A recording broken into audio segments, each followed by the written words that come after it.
Hello again, whiskey friends. Thanks for joining everybody for another whiskey review. And today we are going to do what I think is a first for the channel. We are going to actually drink through three new releases from the same distillery back to back, all of which I have never had before. I have never had a single drop from this particular distillery. Now, what we will be drinking is from Minden Mill in Nevada. I'll go over a little bit of the history and the background that I was able to find. And this is coming to us via Todd Ritter over there at the Bourbon Road podcast. He was sent some of these bottles as media samples, and he thought I'd enjoy them. And he passed them along to me, and him and I have been texting about them for a little bit. So I finally get the chance to go into them, and I am going to do so completely blind, completely raw, and walk through it with you as well. So thank you for joining today, whiskey friends. Let's kick off the show.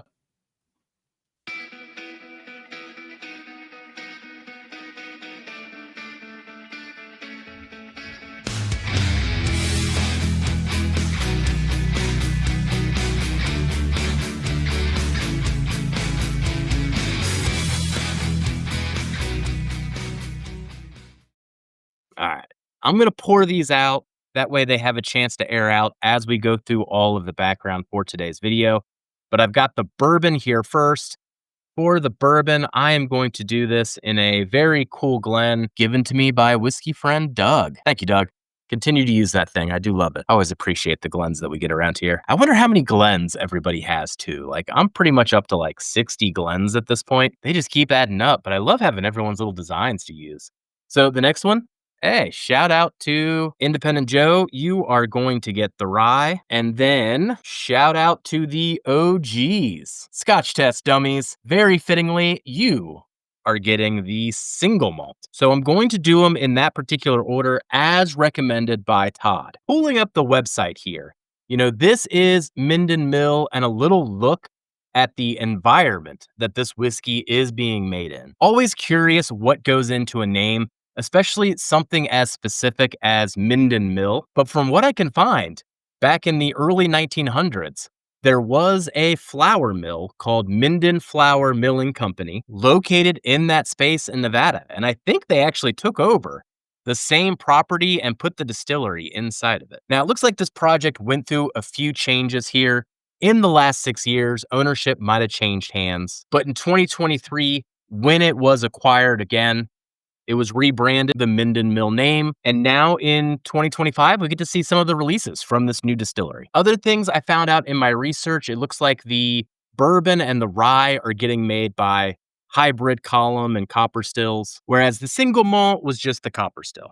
Also says on the website that it is a grain to grass operation. And then that middle image there gives you a little bit of what I was talking about with the stills, if you kind of think about what the inside of this distillery looks like now. The three releases that we'll be going over are the bourbon, the rye, and the single malt. And then there's the bottle shape on there so you can recognize it if you're curious after we go through all this. Each one of these is 4 to 5 years old, and all of them are 94 proof as well. Price point on these, $45 for the bourbon and the rye, and I think it was $60 for the single malt. So let's get into the bourbon here first. We'll walk through the process, though it'll be a bit more abridged than usual. Go through some of the tasting notes, get a little bit into the score, and we'll build this each step of the way as we go through the bourbon, the rye, and the single malt. Now, the bourbon is interesting. So I did investigate what the mash bill was on this one. 60% corn, 20% rye, 10% malted barley, but let's add a fourth grain to it, 10% oats as well. Been getting into some unique mash bills this year. This has been fun. And it's 4 years, and as I said, 94 proof. So let's get into this one. Cheers, everybody. First, we'll start with the nose, go with the palate, into the finish, and then some final thoughts. The nose on this one has quite a bit of power to it. The first thing I got right off the bat was a blast of this very, very vibrant cherry. Next layer was mainly in the baking spices, even all the way to like a cinnamon kind of ring. But then underneath that are still like these undertones of a baker's chocolate powder with swirls of vanilla. So the main event on this one, at least thus far, is the cherry. I really hope that translates to the palate here in just a second. But the nose has me quite intrigued. Other thing to note, I know I said this was 4 years old, but probably keeping in mind the climate and the Nevada air, I would never describe this as being youthful up front off the nose either. All right.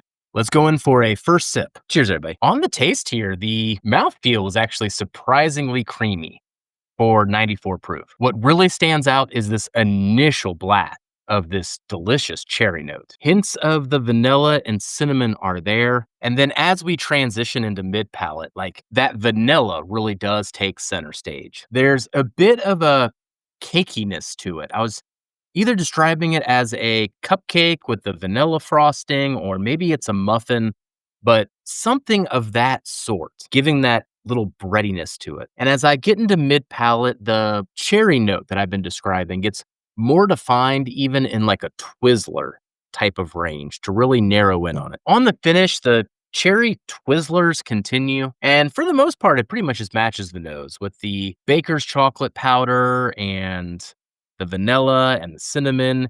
But the longer you let that finish kind of settle and those oils build, the finish becomes more about this oak and spice coming from just that barrel char and the baking spices that we've been talking about this whole time. So here in the channel, we do have a robust scoring system comprised of a flavor score, an experience score, and a value score. Combine all those scores together, and you can see where this whiskey fits compared to other whiskeys. And with this bourbon, we're starting out this tasting pretty darn good.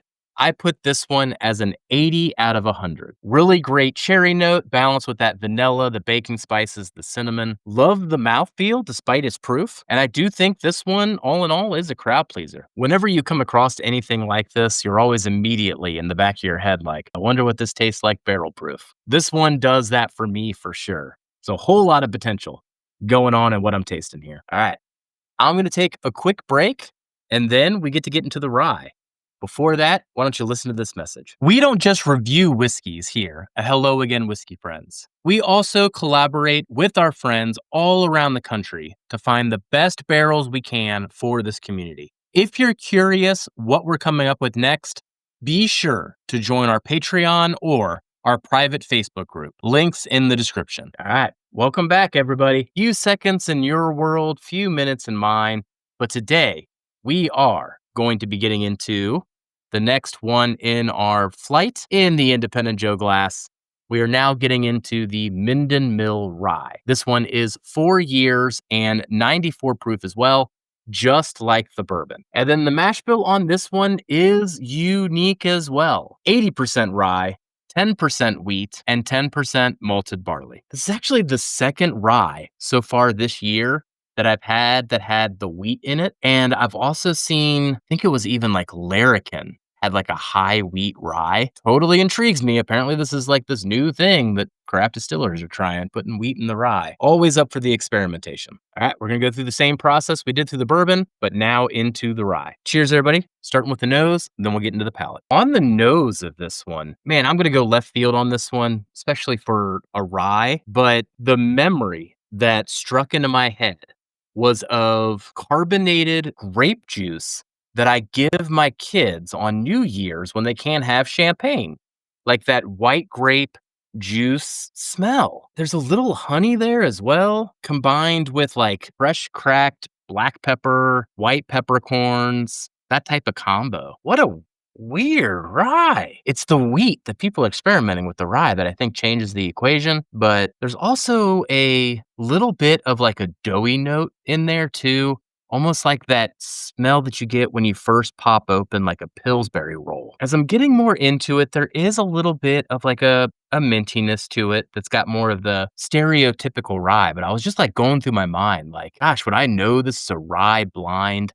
I think I would, but man, that would take me for a loop. That is a fun combination of flavors, though. Now I'm hoping that it tastes like that. So let's get into the taste here. Cheers, everybody. We're going to break down this rye, but it's going to get probably a little nerdy here because this rye is totally going left field on me compared to anything else I've tasted before. First off, that grape juice note does start off and it leads off on the front of the palate. Get that honey there too, but the grape really does overwhelm it. And man, it's got that nice creamy mouthfeel again. The transition to mid palate is finally where this thing's like, hey, I'm a rye whiskey, and you get the rye blast and you get all that spice kind of building up there. But then the weirdest thing happens.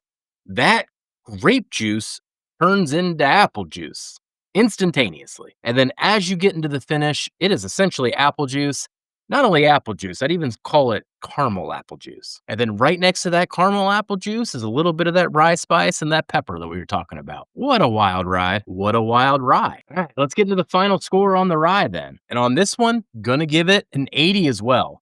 But frankly, if you looked at the metrics behind the scenes, it got there in a totally different way. I like the flavors better on the rye, but it doesn't have the complexity the bourbon did. So that's kind of the crisscross that kind of happened in the scores, and it still ended up at an 80. This is wild though, like kind of like an earworm version of a whiskey that's going to stick in my head for a little bit on how this dang thing tastes. All right, I'm going to take a break again.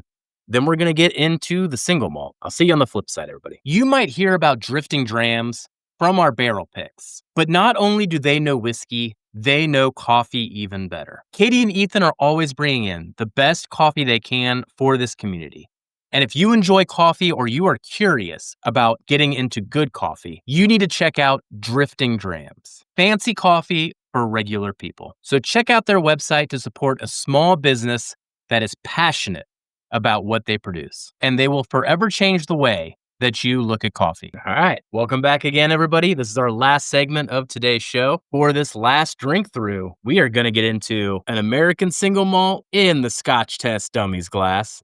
Cheers to the OGs. So on this American single malt, we are moving up to a 5-year age statement versus the 4 that we had on the rye and the bourbon, still at 94 proof as well. So someone clearly loves that proof point. The other thing I thought was interesting about the single malt on the website, there was actually a whole section on their website about how the master distiller at Minden Mill helped make American single malt an official category just last year. Honestly, didn't know that that wasn't an official category, but apparently now it has been ratified. So we're going to go through the nose, then into the palate, and into the final scores, just as we have with the other 2 releases. Now, Todd purposely told me to put this one last, and I don't know if that means he likes this one the most, or if he just didn't want it to, bias my palate by comparison. We'll find out together. Cheers, everybody.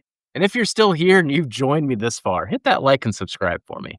Really helps us out. All right, let's get to on the nose. I actually struggle to call this an American single malt. This one could pass, at least to me, and I'm not the most experienced when it comes to Scotch. But man, if you told me this was a Scotch, I couldn't call you out any different.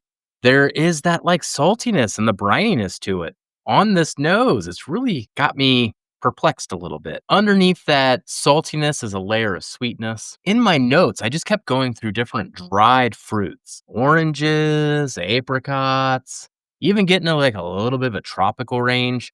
The other thing that it triggered, it's always interesting when things trigger memories, but at the 4th of July, I had an aunt that would make the like classic dessert dish that was in like this giant cylinder container. And it would be layers of like Cool Whip cake, strawberries, like all mixed up layer by layer. I don't know what it's called, but if you're feeling me, let me know in the comments. But that's the type of vibe that I'm getting off this nose. Once again, totally different vibe than anything we've had so far tonight, and still a surprising lane that this is going through. Nothing tonight smells like what I think it should smell like. I guess that's what I'm going for so far. All right. We're going to see if the nose matches the palate. Thus far on the bourbon and rye, it has. And man, I am really hoping it does on this one with what I just got off the nose. So cheers, everybody. Let's finish this thing off with one more pour. Holy crap. This is a fruit bomb. Now, I'll admit after this, before I started speaking here and talking about the flavor notes that I was getting on the palate, I had to take a time out. I clearly missed in my research what this was aged in. And this was aged in ex-sherry, ex-bourbon, and new oak, and they blended together in whatever proportions they had, which, man, that explains a whole lot of what's going on here, because this is a fruit bomb. Cherries, grapes, apricots. I mean, just work your way down through all the stone fruits. They're all there up front. Still getting tons of vanilla too, that I would describe as that Cool Whip, when I was explaining the whole 4th of July dish off the start here. Mouthfeel is still extra creamy, just as it has been on the bourbon and rye, despite the proof. Transition to mid-palate, that fruit bomb continues, though in addition to all those fruits, orange now comes into the equation. And then as we get into the finish here, we're talking about charred meringue, a little bit of that brininess returns that I got off the nose, and then lots of like barrel char and baking spices now come into the equation while still getting all those fruits that we've been talking about all along. It's a fruit bomb. It is a complete fruit bomb. Man, this one's really, really cool. I know it costs a bit more than the other two, but I think it's probably my favorite of the three. Let's see where the final score is played out. All right, let's see the final score when it comes to the Minden Mill American Single Malt. I feel like I usually show my judgment on my face at all times, but man, this one got me in a few spots here. Gave it an 82 out of 100, which I'll have to go back and check the score sheet because for something that's 94 proof, that actually might be one of the highest lower proof scoring whiskeys that I've done so far on the channel. This one is $60, so it does step up in price compared to the rye and the bourbon that we did before. But of all the American single malts I've had thus far, gosh, it reminds me of either an Irish or a Scotch. Like, this would be really, really hard in a blind if somebody point blank had me choose if it was American or Irish or Scotch. That actually sounds like a pretty darn good game now that I think about it.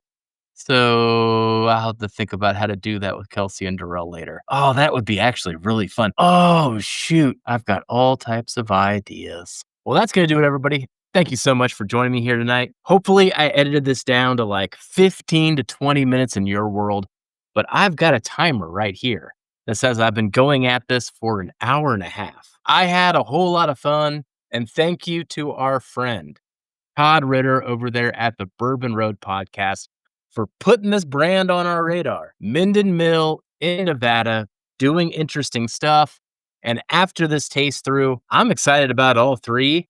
But that single malt is going to be lingering with me for a while. So if you get to see these or if you've tried these before, let me know in the comments your thoughts, and we'll catch you on the next one. Goodbye, everybody. Thank you for watching. Hello again, whiskey friends, everybody. A big shout out to our amazing Patreon community. If it wasn't for you, we couldn't continue to produce the content and barrel picks week after week. And for everybody else out there, be sure to hit that like and subscribe. It really helps the channel more than you know. And we'll catch you on the next one. Goodbye, everybody.